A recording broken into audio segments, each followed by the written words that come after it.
Hello everyone, welcome back to the channel. Today we are looking at Dark City, a science fiction movie starring Rufus Sewell and Jennifer Connelly, along with William Hurt and Kiefer Sutherland.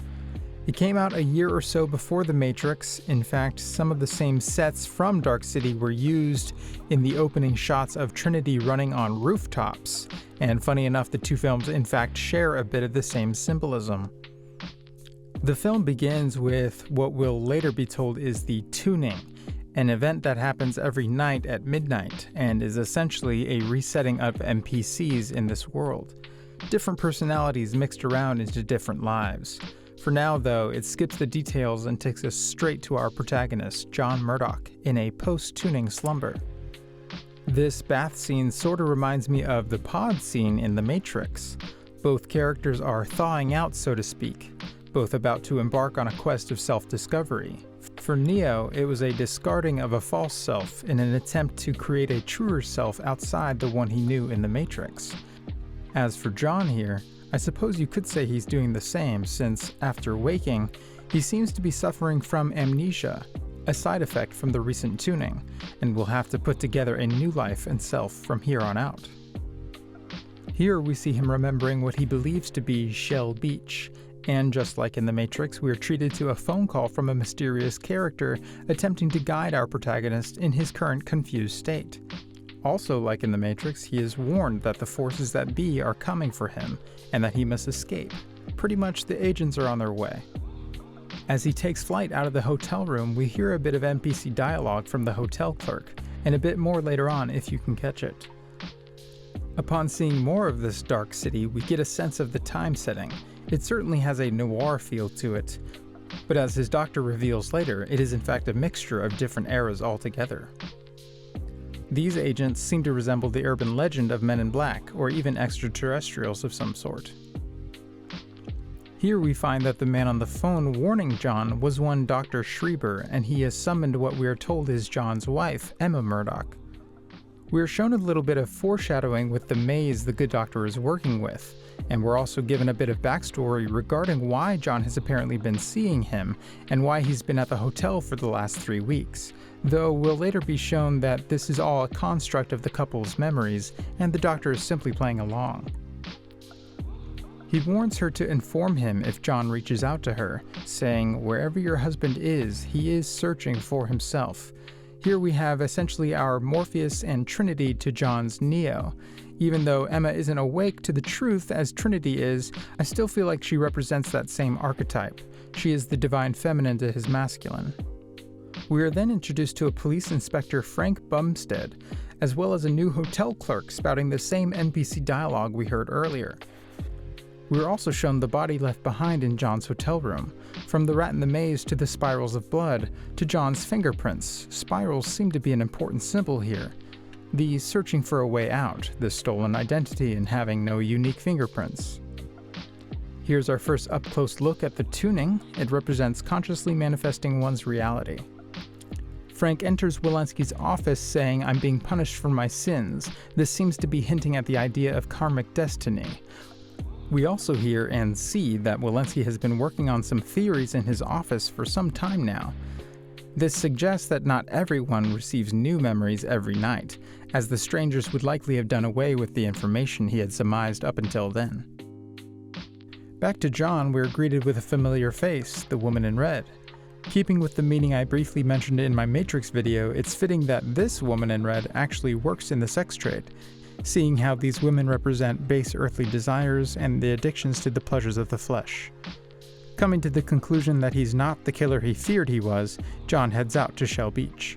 Though not before finding some newspaper clippings in his coat pocket that read about a killer on the loose, and of course he believes it to be him, having woken up with a dead woman's body in his hotel room.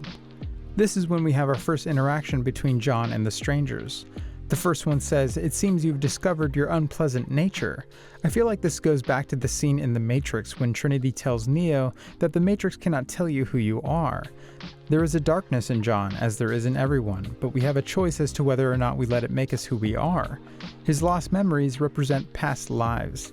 They want him to think that he was a killer in a past life. before this life, where he is living with no construct of memory dictating who he is. He is able to more genuinely be his true self. When he's attacked, he is able to defend himself by tuning, and we see for the first time what the strangers really look like on the inside, resembling something alien. They could represent the Greys or non-physical entities of some kind, like demons. We also see the others directly affected by the harm of one of their own, suggesting that they may share some kind of hive mind. Here we see our first glimpse at the full scope of this shadow organization, and we hear them mention what has happened to John and Walensky, saying, when imprinting does not take, they become erratic when they awaken. We find them wandering like lost children. Sounds familiar. In this scene, we see that Dr. Schreiber seems to have some sort of professional relationship with the strangers. They mention how they don't care for moisture, which makes me think of alien species terraforming other planets to make it more hospitable. We hear that the doctor is the one who tried to imprint John, and is expected to try again. Just whose side is this doctor on? Here we see Frank catching up with Walensky, who is hard at work trying to uncover the secrets of their dark city. Eddie tells Frank that he's been spending time in the subway, riding in circles, thinking in circles. That there's no way out, that he's been trying to think of his past but that he can't seem to get a clear picture, that he's just dreaming this life, and when he wakes up, he'll be someone totally different. Here we're shown that the doctor is the one manufacturing the memories they use during the tuning. Mr. Book asks him, why does Murdoch not sleep? To which the doctor answers, maybe he's a step up the evolutionary chain, a freak of nature. He's adapting to survive. Then they mention that they are looking for the human soul, which is the purpose of this dark city. This is something I've heard of in regards to the Greys. Something about them divorcing from their natural selves long ago and becoming more machine, then coming to Earth to study humans to discover the soul. Though that's about all I've heard on that subject. We're then given a first-hand look at how the tuning of the city is done, using the combined power of the strangers. We see all the material they're able to manipulate as well as drastic changes to various lives around the city. The sleeping masses represent, well, the sleeping masses, people living unconscious lives, while John represents the awakened, those who are lucid in the dream of reality. We are then shown more metal spikes entering the brain like in the Matrix, though these don't seem deep enough to tap the pineal, more likely meant for reaching the hippocampus, the part of the brain believed to be the storage of memory. Here, the doctor witnesses John's ability to tune, telling him he has their power now, that he can make things happen by will alone. He tells John he can teach him how to use this power consciously, but John's not having it. After that night's tuning, we see the strangers are preparing to imprint themselves with John's old memories in an attempt to anticipate what he'll do next.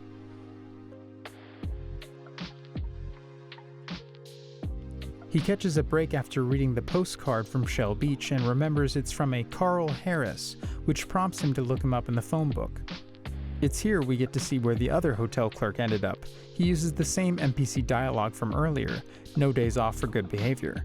This could represent reincarnation, people sharing the same personality as they did in a previous life.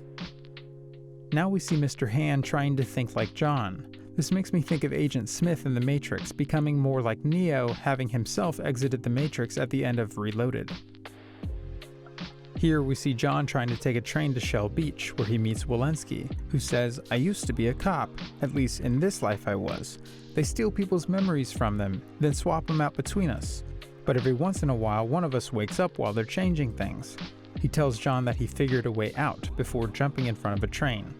I don't necessarily believe this is saying suicide is the way to go, obviously, as it's not the path our protagonist takes, but I do believe that what is referred to as dying consciously is a big part of one's journey to awakening and overall escaping, if you want to use that word.